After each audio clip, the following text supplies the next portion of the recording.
Hello guys, welcome to B exam ready YouTube channel.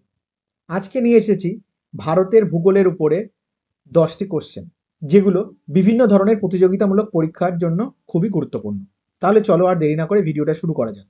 প্রথম প্রশ্ন, হিমবাহের শেষ প্রান্তে কি ধরনের হ্রদের সৃষ্টি হয়? হিমবাহের শেষ প্রান্তে যে ধরনের হ্রদ সৃষ্টি হয় সেটি হচ্ছে কেটল হ্রদ। বোম্বের, এখন মুম্বাই, কোন অংশটি ওল্ড ওমেন্স আইল্যান্ড নামে পরিচিত? সঠিক উত্তরটি হয়ে যাচ্ছে কোলাবা। এটি 1838 সালে তৈরি কোলাবা কজওয়ের মাধ্যমে মূল মুম্বাই দ্বীপের সঙ্গে সংযুক্ত ছিল। তাহলে বোম্বের বা মুম্বাইয়ের ওল্ড ওমেন্স আইল্যান্ড নামে পরিচিত অংশটি হয়ে যাচ্ছে কোলাবা। মিঠি নদী ভারতের কোন শহরের মধ্য দিয়ে প্রবাহিত হয়েছে? সঠিক উত্তরটি হয়ে যাচ্ছে মুম্বাই। এই নদীটি মাহিম নদী নামেও পরিচিত। ভারতের ক্ষুদ্রতম কেন্দ্রশাসিত অঞ্চল কোনটি? ভারতের ক্ষুদ্রতম কেন্দ্রশাসিত অঞ্চলটি হচ্ছে লাক্ষাদ্বীপ, যার 32 বর্গ কিলোমিটার হচ্ছে এরিয়াতে। ভারতের বৃহত্তম তৈলক্ষেত্র কোনটি বা তেল ক্ষেত্র কোনটি? বোম্বে হাই। ভারতের মোট অপরিশোধিত তেল উৎপাদনের 65% এখান থেকে তো আসে। পরের প্রশ্ন, ভারতের কোন রাজ্যে সৌরশক্তির উচ্চ সম্ভাবনা রয়েছে?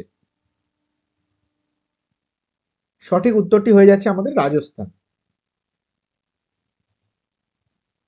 রেণুকূট কিসের জন্য বিখ্যাত? সঠিক উত্তরটি হয়ে যাচ্ছে অ্যালুমিনিয়াম শিল্পের জন্য। ভুরিবাই ও লাডোবাই ভারতের কোন আদিবাসী সম্প্রদায়ের বিখ্যাত শিল্পী? এনারা হলেন মধ্যপ্রদেশের ভিল আদিবাসী সম্প্রদায়ের বিখ্যাত শিল্পী। কানৌলি খাল ভারতের কোন রাজ্যে অবস্থিত? সঠিক উত্তরটি হয়ে যাচ্ছে কেরল। বিহারের কোন জেলায় সব থেকে বেশি বনভূমি রয়েছে? বিহারের সবচেয়ে বেশি বনভূমি রয়েছে সেই জায়গাটা হচ্ছে বা সেই জেলাটা হয়ে যাচ্ছে আমাদের পশ্চিম চম্পারণ।